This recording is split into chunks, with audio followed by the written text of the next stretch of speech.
जी नमस्कार, स्वागत है आपका अपने यूट्यूब चैनल आरएम क्लासेस में। आज की हमारी वीडियो रहने वाली है वही हमारा जो मेन मुद्दा है जेबीटी वाला, उसी पे। तो जेबीटी जो भर्ती है हमारी मेवात कड्र वाली क्यों अटकी पड़ी है, क्या कोर्ट का अभी डिसीजन वगैरह रहा है और इसकी जो नेक्स्ट डेट दी गई है उसके बारे में हम डिस्कस करेंगे। साथ ही हम एचटेट के बारे में भी डिस्कस करेंगे। तो जी इसमें ये सारा कुछ दिया हुआ है शुरू से ही कि कब ये एडवर्टीज़मेंट हुई थी। हमारी जो एडवर्टीज़मेंट थी जेबीटी वाली, ये 5/2024 कब इशू हुई थी। ये 9 अगस्त को इशू हुई थी। इसका पेपर जो है वो हमारा हो गया था सितंबर में। तो ये डेट दी हुई है इसकी सितंबर वाली। इसमें सारा कुछ दिया गया है। इसके बाद इन्होंने क्या कहा है, जो मेन मुद्दा है हमारा, यहाँ से थोड़ा थोड़ा शुरू होता है। क्या क्या जो EWS कैटेगरी थी, इसको इन्होंने दोबारा से कैटेगराइज किया था। पोस्ट को जो है 71 से बढ़ाकर 146 कर दिया गया था और ये था एनेक्सर P3 में। और ये जो है पहले से ही हमारा एक संशोधित मैटर होता है कि जो हमारी रिज़र्व क्लास होती हैं, रिज़र्व्ड कैटेगरी होती हैं, उनकी जो कट ऑफ है वो डाउन जाएगी कंपेयर टू यूआर के। ठीक है, यूआर की ज़्यादा होनी चाहिए और जो रिज़र्व कैटेगरी हैं उनके अकॉर्डिंग ये थोड़ी कम होनी, रिज़र्व कैटेगरी की कट ऑफ कम होनी चाहिए। तो ये मैटर मैंने बार बार वीडियो में उठाया है और इस चीज़ से आप भली भांति परिचित हैं। दूसरा, इसमें क्या कहा गया है कि इसी बेस पर एक और केस किया गया था। जो हमारी शेड्यूल कास्ट है, इन्होंने कैटेगराइज्ड हुई हैं ये DSCO और OSC में। ठीक है, तो इसमें जो है यहाँ पर हमारी बात शुरू होती है कि EWS ने जो केस किया था उनकी पोस्ट को कैटेगराइज किया गया। ठीक है, उनकी मेरिट जो डाउन दी गई, उसी के आधार पर इन्होंने क्या कहा, 7/4/2026 को ये एनेक्सर P5 में इसके अकॉर्डिंग इन्होंने एक कोरिकडम जो है वो इशू करवाया। और मतलब ये एक जैसे एप्लीकेशन वगैरह टाइप होती है ना, इसमें भी दिया हुआ है मोशन ऑफ नोटिस। तो मोशन ऑफ नोटिस का मतलब यही होता है कि भर्ती पर इसका कोई असर नहीं होगा, भर्ती चलती रहेगी। जो बंदा या जो कैंडिडेट इसमें पिटिशनर है, जिसने रिट लगाई है, उसकी पोस्ट को खाली रखकर बाकी सब का रिजल्ट दे दिया जाए। तो मोशन ऑफ नोटिस का भर्ती पर इतना ज़्यादा कोई असर नहीं होता है, रिजल्ट कभी भी दे सकते हैं।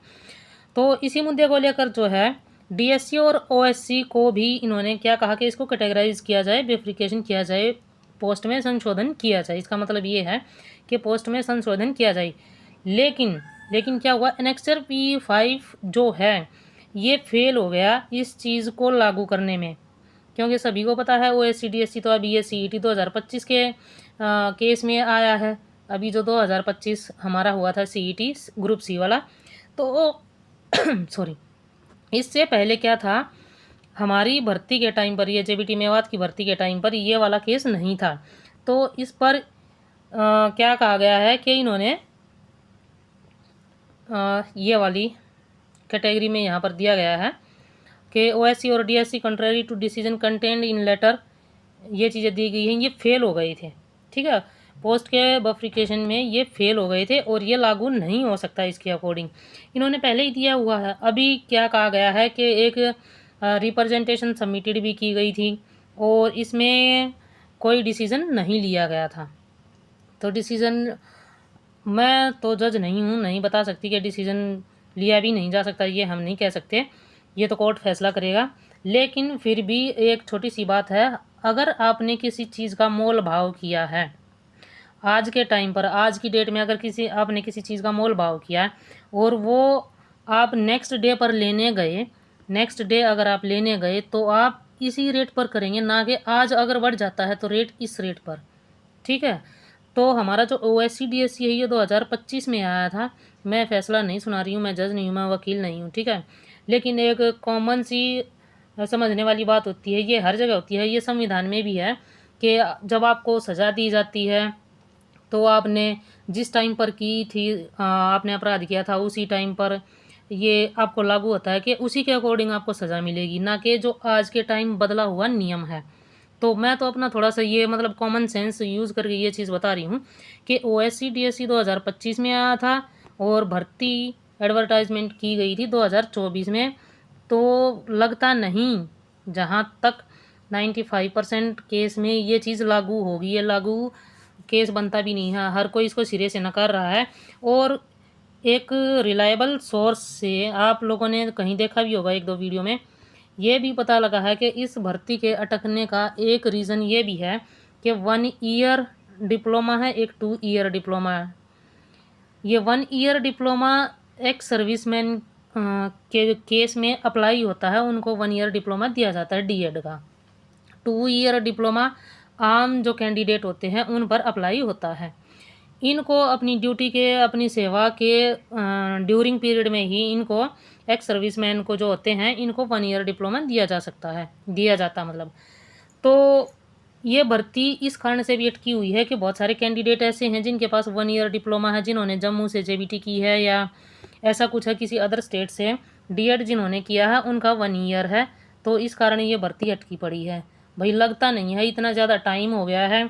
आयोग के पास हमारे सभी डॉक्यूमेंट्स हैं, उसमें वेल मेंशन है ये 1 ईयर डिप्लोमा है। और जब हमारी भर्ती एडवर्टीज़ हुई है इस पर भी वही केस लागू होता है। नियमों में संशोधन हो चुका था, सिर्फ 2 ईयर डिप्लोमा ही वैलिड है, तो ये 2 ईयर वाला ही वैलिड होगा। क्योंकि 1 ईयर वाला पहले था शायद 2012 से पहले या उसके आसपास कुछ, और उसके बाद नियम चेंज हो चुके हैं। जब नियम चेंज हो चुके हैं तो इसमें 1 ईयर लागू नहीं होगा। कैसे हो सकता है नियम?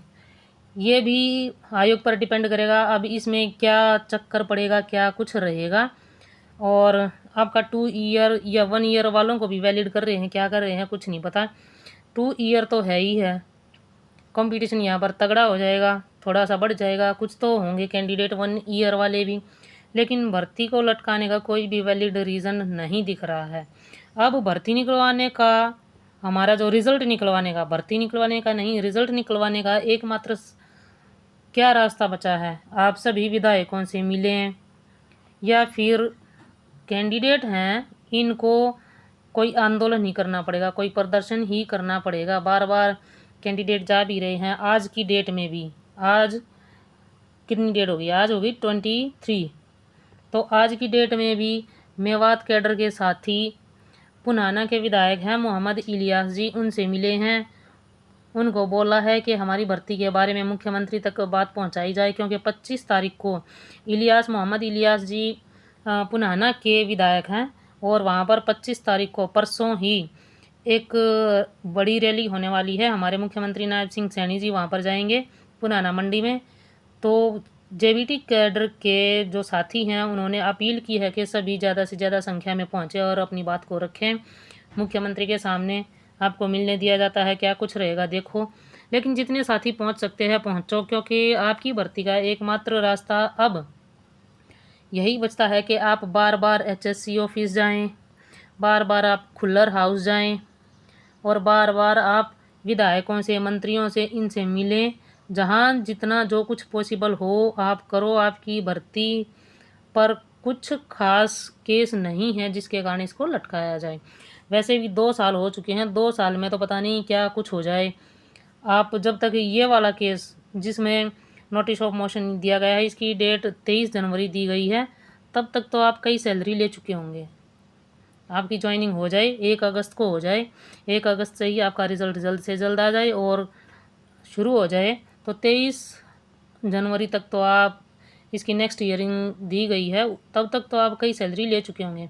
अगर आप कोशिश करेंगे, आप बार बार जाएंगे, आपको ये दिख भी रहा है कि जो प्रेजेंट सिचुएशन चल रही है उसके अकॉर्डिंग आपके पास कोई विकल्प नहीं बचता सिवाय सबसे मिलने के, मंत्रियों से, विधायकों से, एचएससी आयोग में चेयरमैन से, खुल्लर साहब से, इनसे मिलने के अलावा आपके पास कोई विकल्प नहीं है, कोई ऑप्शन ही नहीं है। आपका रिज़ल्ट तभी निकलेगा जब आप लोग पुरजोर कोशिश करेंगे। ये सिर्फ अभी मेवात जेबीटी के जितने भी अभ्यर्थी हैं उनकी कोशिश ना करने का नतीजा है। बहुत सारे हैं, 10-15 अभ्यर्थी हैं जो जा रहे हैं, बार बार एचएससी ऑफिस भी जा रहे हैं, खुल्लर हाउस भी जा रहे हैं, हर जगह जा रहे हैं। पुनाना में भी इलियास जी से आज दूसरी बार जाकर मिले हैं। तो ऐसे कुछ साथी हैं जो बार बार कोशिश कर रहे हैं, लेकिन जो नहीं जा रहे उनका क्या? जब तक दल बल नहीं दिखेगा, बहुत ज़्यादा संख्या में, कम से कम भी अगर आप 500 पहुँच जाओ 1456 कैंडिडेट हैं, 5000 के करीब या शायद 5000 लिस्टेड हुए हैं। तो 5000 में से बॉर्डर लाइन वालों का भी इसमें दिख रहा है चांस। तो क्या इसमें से इस 5000 में से 500 साथी इकट्ठे नहीं हो सकते एक जगह? 500 भी अगर दिख जाए बंदे, 500 बंदे नहीं, 500 अभ्यर्थी, 500 कैंडिडेट अगर दिख जाएं तो ये आयोग पर, शासन प्रशासन पर एक प्रेशर बनता है कि बच्चे बार बार आ रहे हैं।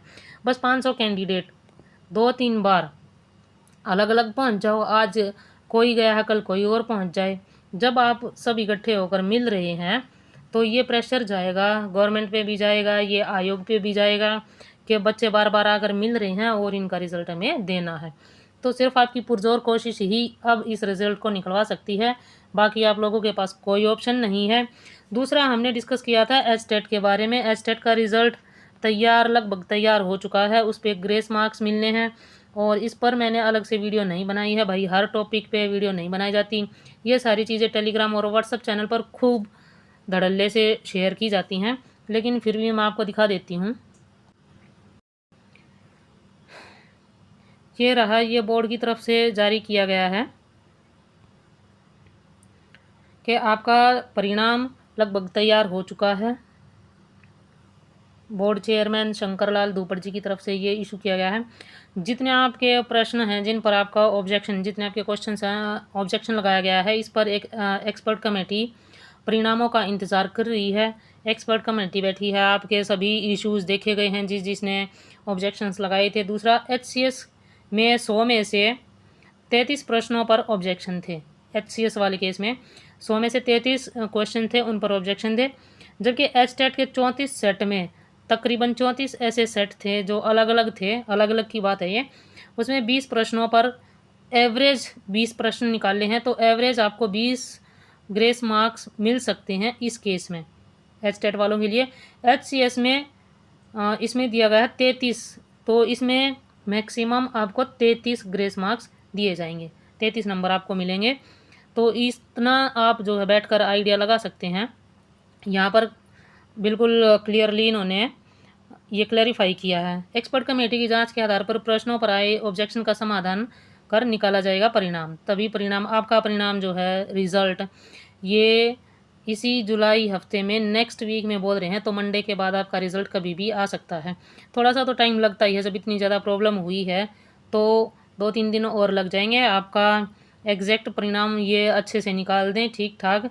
आई होप बच्चों को कोई टेंशन ना हो इस परिणाम को लेकर। जैसे की में भी आंसर की बार बार रिवाइज़ करने के बाद भी 2-3 बार रिवाइज़ हुई, उसके बाद भी नहीं ठीक हुई कुछ चीज़ें, आंसर की वही रही है। तो मेरे ख्याल से रिज़ल्ट में शायद इस तरह की कोई परेशानी देखने को ना मिले। बच्चे जितना ये अपना रिज़र्व करते हैं, जितना इनका हक है कि इनको ये 20 नंबर ग्रेस मार्क्स के तौर पर दिए जाएं। बहुत सारे विद्यार्थियों की मेहनत लगी है, दिन रात पढ़ रहे हैं, तो उनका मिल जाए उनकी मेहनत का फल, बस यही है रिक्वेस्ट चेयरमैन हमारे जो हैं बोर्ड के उनसे। तो वीडियो आपको कैसी लगी ज़रूर बताइएगा। चैनल को सब्सक्राइब कीजिएगा और टेलीग्राम चैनल और व्हाट्सएप चैनल ज़रूर फॉलो करें। वहाँ पर छोटी बड़ी सारी इन्फॉर्मेशन डाली जाती है, वीडियो हर चीज़ पर नहीं बनाई जा सकती। अभी जैसे HTET को लेकर भी नहीं बनाई मैंने वीडियो, तो आप लोग टेलीग्राम और व्हाट्सएप चैनल ज़रूर ज्वाइन करें। वहाँ पर छोटी बड़ी हर चीज़ आपको शेयर की जाती है, और भी बहुत सारी एक्स्ट्रा चीज़ें होती हैं जहाँ पर इन्फॉर्मेशन वगैरह या फिर करंट अफेयर से रिलेटेड सारी चीज़ें वहाँ पर पोस्ट की जाती हैं। तो मिलते हैं किसी ऐसी नेक्स्ट वीडियो में, तब तक के लिए जय।